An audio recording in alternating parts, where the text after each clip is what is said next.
हर रोज एक नई कहानी देखने के लिए चैनल को सब्सक्राइब करें और बेल आइकन दबाना ना भूलें। निर्मला की शादी उसके घर वालों ने छोटी सी उम्र में ही करवा दी थी। उसके पति का देहांत शादी के कुछ समय बाद ही हो गया था।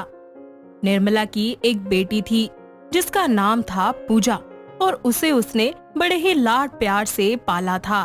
पूजा जो भी मांगती निर्मला उसे तुरंत लाकर दे दिया करती। निर्मला अपना गुजारा ट्यूशन पढ़ाकर किया करती थी। ऐसे ही एक बार निर्मला के पास अरविंद और साहिल नाम के दो कॉलेज के स्टूडेंट्स पढ़ने के लिए आया करते थे और एक दिन अरविंद साहिल से कहता है, साहिल यार मैं उसको बहुत चाहता हूँ और उसके बिना नहीं जी सकता मैं। किसको? अरे जहाँ हम रोज शाम को पढ़ने जाते हैं। तू पागल है? ट्यूशन वाली की बेटी को चाहता है तू? नहीं, मैं ट्यूशन देने वाली को चाहता हूँ। मुझे नीरू बहुत पसंद है यार, उसकी चाल, उसके गाल, अरे उसके बाल। तू पागल है? ये नीरू नीरू क्या है? निर्मला मैम है वो, निर्मला मैम। अगले ही दिन दोनों दोस्त ट्यूशन जाते हैं और रोज की तरह निर्मला उन्हें पढ़ाना शुरू कर देती है। साहिल कोई बहाना करके जल्दी से घर चला जाता है और फिर अरविंद निर्मला से कहता है, मैम प्यार की कोई उम्र होती है क्या? ये कैसा सवाल हुआ? तुम जो पढ़ने आते हो उसमें ये सिलेबस नहीं है। नीरू मैं तुमको दिल ही दिल में चाहता हूँ और मैं जानता हूँ तुम भी मुझसे प्यार करती हो, अब कबूल भी कर लो। अरविंद अपने बैग से एक गुलाब निकालकर निर्मला के आगे करके कहता है, लाया हूँ मैं तुम्हारे लिए गुलाब, अब जल्दी से बता दो क्या है तुम्हारा जवाब।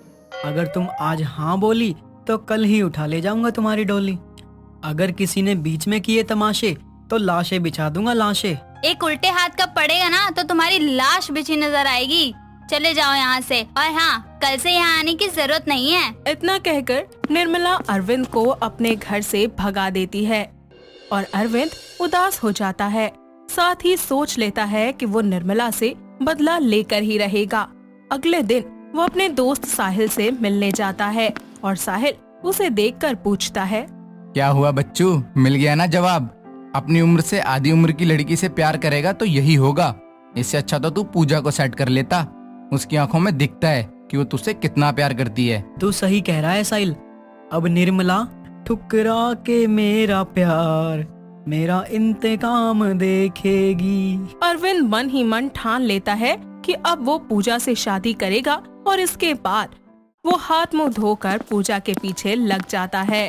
पूजा भी अरविंद को चाहती थी, जिसके बाद वो एक दिन अरविंद से कहती है, अरविंद हम दोनों एक दूसरे से बहुत प्यार करते हैं, चलो ना मेरी माँ से शादी की बात कर लो, फिर वो हमारी शादी करवा देगी। अरे पागल, तू पिक्चर नहीं देखती क्या? ये माँ बाप प्यार के दुश्मन होते हैं। एक काम करते हैं, हम शादी कर लेते हैं और फिर तुम्हारी माँ को बता देंगे। मैं शादी के बाद तुम्हारे घर पर ही रहूंगा। तुम पागल हो? घर जवाई क्यों बनोगे? आखिर तुम एक ही बेटी हो, वो अकेले कैसे रहेंगी? अरविंद और पूजा मंदिर में शादी कर लेते हैं और उसके बाद आशीर्वाद लेने के लिए निर्मला के पास जाते हैं और निर्मला उन्हें देखकर चौंक जाती है और फिर कहती है, ये सब क्या, तुम दोनों ने शादी कर ली? माँ मैं और अरविंद एक दूसरे से बहुत प्यार करते हैं, आप नहीं मानते तो हमने शादी कर ली। तुम जानती भी हो ये लड़का कैसा है, इसने। खैर अब तूने शादी कर ली है तो आशीर्वाद ले और अपने ससुराल जा।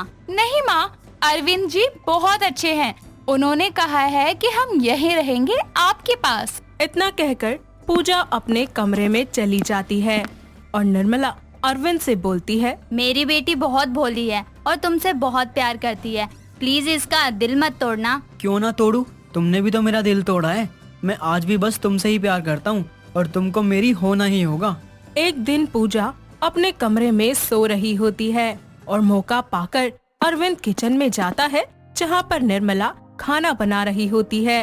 अरविंद किचन में जाकर पीछे से उसे गले लगा लेता है और फिर कहता है, ओए जान, तुम्हारी ये खुशबू मुझे पागल कर देती है। हट जा यहाँ से वरना ये गरम चम्मच तेरे मुंह पर चिपका दूंगी। अरविंद उस वक्त तो वहाँ से चला जाता है, लेकिन इसके बाद आए दिन वो निर्मला को किसी न किसी बहाने परेशान करता ही रहता है। ऐसे ही एक दिन पूजा अरविंद से कॉल पर बात करते हुए मार्केट जा रही होती है कि तभी अचानक पूजा चिल्लाती है और कॉल कट हो जाता है। जिसकी वजह से अरविंद बहुत घबरा जाता है और भागा भागा मार्केट पहुंचता है। मार्केट पहुंचकर वो पूजा को कसकर गले लगाता है और फिर कहता है, मेरी तो जान ही निकल गई थी। तुम पागल हो, चिल्लाई क्यों? और अगर चिल्लाई तो कॉल क्यों नहीं उठा रही थी? वो बिल्ली का बच्चा गाड़ी के नीचे आने वाला था, इसलिए मैं डर के चिल्लाई। तुम सच में पागल हो, तुमने मेरी जान ही निकाल दी। अरविंद को इस बात का एहसास हो जाता है कि वो पूजा को ही चाहता है। वहीं दूसरी तरफ निर्मला अपने घर पर बैठी हुई रो रही होती है कि तभी साहिल वहाँ पर आता है और उसे रोते हुए देखकर कहता है, क्या हुआ मैम, आप रो क्यों रहे हो? अरविंद ने मुझसे बदला लेने के लिए मेरी बेटी से शादी कर ली। अब वो मुझे रोज परेशान करता है। तो आपको उससे बदला लेना चाहिए और आपकी बेटी के आगे उसका पर्दाफाश करना चाहिए। वैसे तो वो मेरा दोस्त है, पर उसकी हरकत मुझे भी पसंद नहीं आई। आखिर आपकी बेटी को भी तो पता चले कि उसका पति उसकी माँ से सेटिंग करना चाहता है। इतना कहकर साहिल वहाँ से चला जाता है और अगले दिन अरविंद अपने कमरे में अकेला बैठा हुआ सोच रहा होता है और निर्मला उसके पास आकर उसे कसकर गले लगाकर कहती है, ओ मेरी जान, जरा झप्पी पप्पी तो दे दो। ये क्या कर रही हैं आप? हटिए। जान, अभी तो सही कर रही हूँ। मुझे समझ आ गया है कि इस उम्र में मुझे कौन मिलेगा। अब तुम मिले हो तो तुमको जाने थोड़ी दूंगी। हटिए, पूजा आ जाएगी। तो आने दो ना, मैं नहीं डरती किसी से। और तुम तो मुझसे शादी करने वाले थे ना। चलो पूजा को तलाक दे दो, हम शादी कर लेते हैं। निर्मला वहाँ से चली जाती है और अब अरविंद घर में डर डर कर घूमने लगता है, जैसे कभी निर्मला घूमा करती थी। निर्मला का जब मन करता वो उसे परेशान करने लगती।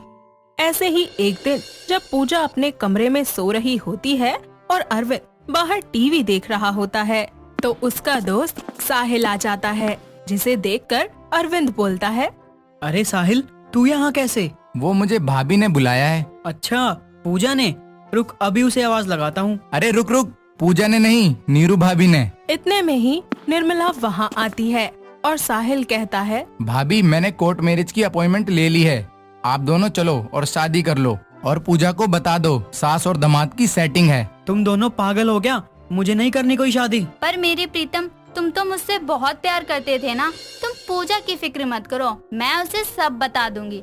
हम दोनों मिलकर एक पति के साथ रह लेंगे। इतने निर्मला पूजा को आवाज लगाने वाली होती ही है कि तभी अरविंद उसके पैरों में गिर जाता है और उससे बोलता है, मुझे माफ कर दो माँ जी, वो सब मेरा बचपना था। मुझे एहसास हो गया है कि मैं पूजा के बिना नहीं रह सकता।